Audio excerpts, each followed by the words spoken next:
I do want to take a note of a point of personal privilege here and say that New Jersey is fully represented here amongst this trio. Aesha, you're from originally?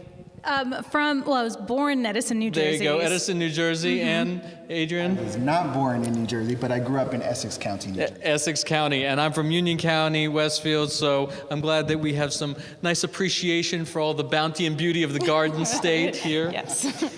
Aesha, I wanted to start with you and just, you're from Edison. Some people might not know that there's a big Indian community now in Edison, New Jersey. So I want to just hear about, what's your experience like being in Edison in a place where there's really a thriving Indian, and I assume Hindu community as well. What's the life like there? Yeah, so that's sort of, my parents came to Edison, New Jersey because our family was there. There is a large Indian population and, of course, a large Hindu population. There's a street in Edison called Oak Tree Road where there are a lot of Indian shops, just lots of food and restaurants and boutiques. Getting a check, has anyone been to Edison, New Jersey? If you're familiar with that area. So Oak Tree Road is also jokingly called the Hindu Highway. Okay. Because there are so many stores on that area. But also wanted to make the distinction that we try to separate the fact that not all Indians are Hindu and not all Hindus are Indian. And especially now in the US and sort of all around the world, there are a growing number of Hindus who just are adopting Hinduism and not of Indian origin. But given the fact that there's so many Indian engineers and scientists and so forth, I'm going to assume that they didn't just move to a town called Edison by coincidence, right? Was that sort of by design? No, there? we planned all of that out. Yeah. It's kind of like the Coming to America. Where should we go to find a queen? Queens. Where should we go to be an engineer? Edison. Yep. So cool. So I wanted to also ask, one of the communities that I feel like is, frankly, to be totally transparent, foreign to me is really the Hindu community, particularly when it comes to younger people. So I'm curious to know, here in DC, what is the young Hindu scene like? Like, are people congregating around the temples that people worship at? Is it really more of a social thing? People are meeting up and just hanging out outside of a religious context? What's it like here? So that's a question that the community, I think, is still trying to figure out. We don't have a place within. So the way that the Hindu community sort of organizes is around temples. And so a lot of the temples are in suburban environments. And so there's, through high school, a lot of families and children will be associated with that sort of organization. But when kids go to college, they may be part of their Hindu students group on campus.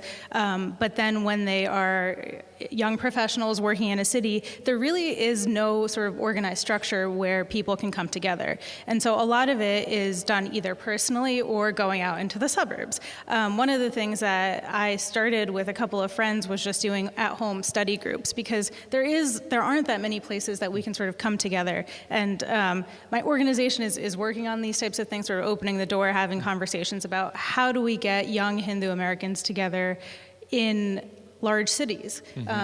And I would love to learn from other faith groups as to how you do that. And I've worked with a number of other communities, but still trying to figure it out. It sounds a lot like actually what Netta is involved with the local neighborhood Halakha scene, right? Yeah. So that's cool. That's actually interesting. Hopefully a point of collaboration there. You can sort of learn together. I know in the Baha'i community, that's something that I've definitely been advocating for, and we've had some Baha'is go over to the Halakha group and likewise participate in different activities. So that would be a cool thing to work on, getting it with the Hindus as well. Yeah, definitely. Awesome. So Adrian, going to you, when we first met a few years ago, you had an interesting job. You were in charge of membership at a synagogue, but you're not Jewish yourself. So I'm curious, how did that work? Well, I started at the synagogue as an administrator and rabbi's assistant. So I assisted several of the rabbis there and grew into the membership role later in my time there.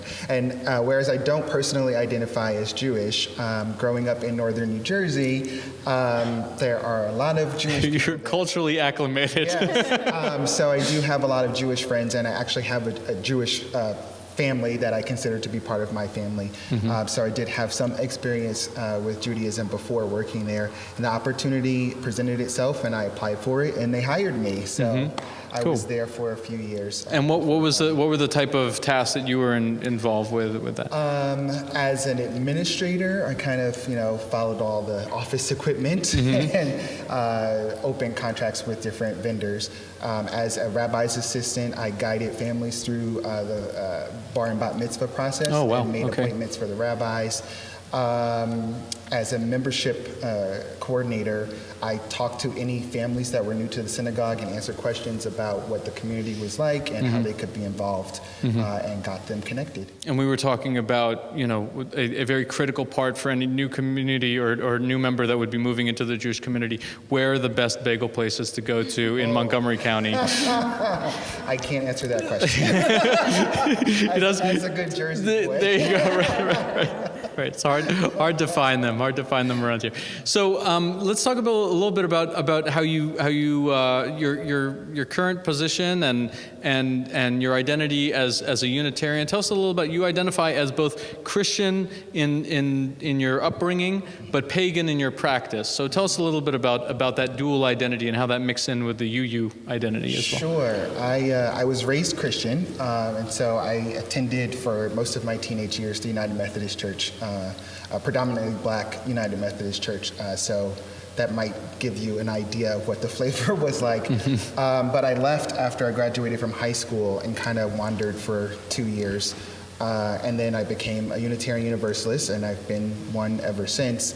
Unitarian Universalists have people coming from all walks of life and different experiences spiritually. And so for most of my experience as a UU, I kind of just identified generically as a Unitarian Universalist, looking at spiritual sources from all over. And only really in the past couple of years, actually after having worked at the synagogue, wanted to go deeper in my own spiritual practice. So I reclaimed my heritage as a Christian. But also my outlook is more akin to a pagan perspective in terms of the natural cycle of things and being in nature and stuff like that. And do you find that in the community that you have in Rockville, are there lots of folks that are coming there that have a similar, either dual perspective, dual identity, or they've gone from whatever their upbringing is and they're finding a home now in the Unitarian communities? So my experience in the synagogue was that of folks who were coming in who wanted to convert to Judaism, and in my experience, conversion implies a turning from something and towards something else. We don't have a concept of conversion in Unitarian Universalism. We just say people are coming into the faith. And so we don't ask them to turn away from whatever faith they were raised with or no faith at all. So a lot of people do have multiple belonging, so they identify as a Unitarian Universalist, but also as a Christian or a Hindu or a Buddhist. So we don't ask them to give that up. In fact, one of our principles is acceptance and growth of spiritual practice individually. So we would encourage people to continue whatever practices are enriching in their lives. Cool. That's interesting that you bring that unique perspective to it. And then at one point, he kind of looks at me in the rearview mirror, and when he realizes that my boss isn't Muslim, he was like, "Why haven't you converted him yet?" And I was like, in my head, I was like, because he's my boss, for starters, like, what?